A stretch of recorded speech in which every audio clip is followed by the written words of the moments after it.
Bismillahirrahmanirrahim. Assalamualaikum warahmatullahi wabarakatuh. Perkenalkan, nama saya Arif Kurniawan AS dari program studi bisnis digital kelas B dengan NIM 290750221. Baik, di sini saya akan menjelaskan tentang pitching bisnis es coklat dan roti. Baik, sebagai pengantar, bisnis es coklat dan roti kami dengan bangga memperkenalkan kepada kombinasi yang sangat sempurna antara kenikmatan es coklat yang segar dan kelezatan roti yang lezat. Bisnis kami didedikasikan untuk menyajikan produk-produk berkualitas hingga memuaskan selera dan menghadirkan kebahagiaan pada pelanggan kami. Nah, di tengah cuaca yang panas atau kapanpun Anda menginginkan minuman yang menyegarkan, minuman es coklat kami adalah pilihan yang sempurna. Kami menggunakan coklat berkualitas tinggi yang dilebur menjadi sirup coklat lezat. Kemudian disajikan dengan es yang dingin dan susu yang creamy. Setiap tegukan akan memberikan kelezatan yang luar biasa dan kenikmatan yang tiada tara.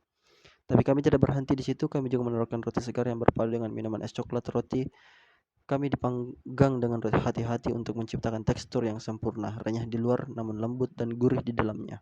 Inilah pasangan yang sempurna untuk dinikmati bersama minuman es coklat, memberikan pengalaman yang memuaskan bagi lidah Anda. Baik teman-teman, jadi di sini es coklat dan roti merupakan F&B yang sangat ngetrend sekarang di zaman sekarang, di mana merupakan F&B yang bisa kita dapatkan di mana saja karena sekarang lagi trennya, di mana ini bisa menjadi dessert ataupun makanan penutup bagi teman-teman. Nah, adapun permasalahan dalam bisnis ini, permasalahan dalam bisnis minuman es coklat dan roti ada beberapa permasalahan yang mungkin dihadapi. Beberapa di antaranya, yang pertama, persaingan yang ketat. Nah, kita tahu dengan maraknya F&B yang ngetrend, pasti persaingan untuk membeli franchise sangat banyak. Jadi persaingan yang sangat ketat. Kedua, pergantian tren dan preferensi pelanggan. Nah, ketika ada tren baru, kemungkinan besar ketika tidak ada inovasi ataupun kreativitas dalam bisnis minuman es coklat, mungkin ini akan menjadi permasalahan dalam bisnis ini. Ketiga, ketergantungan pada bahan baku. Nah, kita ketahui ketika kita ketergantungan pada bahan baku ini juga menjadi permasalahan dalam bisnis. Entahkah itu ketika bahan baku yang merupakan roti ataupun coklatnya kehabisan, ya itu kita akan menjadi permasalahan. Dan yang keempat, ada masalah operasional. Nah, ketika karyawan-karyawan yang kita pekerjakan ini ada yang 50-50 pekerjaannya, itu mungkin akan mengganggu aktivitas bisnis kita. Yang ketiga adalah masalah pemasaran dan promosi. Nah, di sini ada masalah pemasaran dan promosi, di mana merupakan salah satu permasalahan dalam bisnis ini. Ketika kita tidak memasarkan atau mempromosikan bisnis kita, itu merupakan salah satu yang akan menghambat bisnis kita untuk berkembang. Nah, solusi untuk mengatasi permasalahan dalam bisnis ini, yang pertama, diferensiasi produk. Untuk menghadapi persaingan yang ketat, bisnis dapat mencoba untuk membedakan produk mereka dengan menawarkan variasi dan inovasi yang unik. Nah, untuk itu ketika kita menyajikan F&B kita atau bisnis kita atau produk kita harus membedakan produk dengan produk yang lainnya, memberikan variasi ataupun inovasi agar bisnis kita bisa tetap berbeda dengan yang lain dan tetap tampil unik. Yang kedua, penelitian pasar. Nah, ini sangat penting teman-teman. Ketika bisnis kita ngetrend, kita harus cari tahu target pasar kita harus di mana.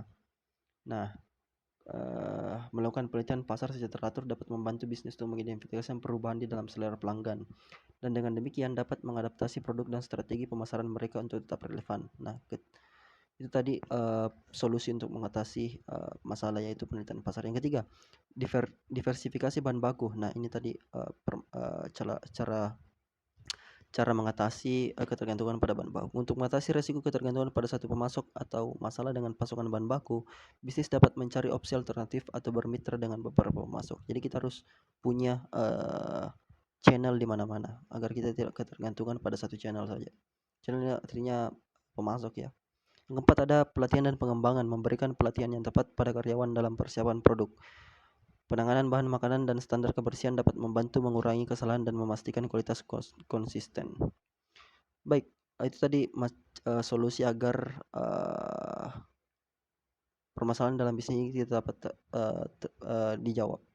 Kemudian besaran pasar dalam bisnis minuman es coklat dan roti dapat bervariasi tergantung pada faktor-faktor seperti lokasi geografis, ukuran pasar, tren konsumen, dan tingkat persaingan di daerah tersebut. Namun secara umum, bisnis minuman es coklat dan roti dapat menarik berbagai segmen, termasuk pertama konsumen umum, pelajar dan mahasiswa, pecinta makanan dan penduduk. Jadi besaran pasar ini tergantung dari beberapa faktor tadi.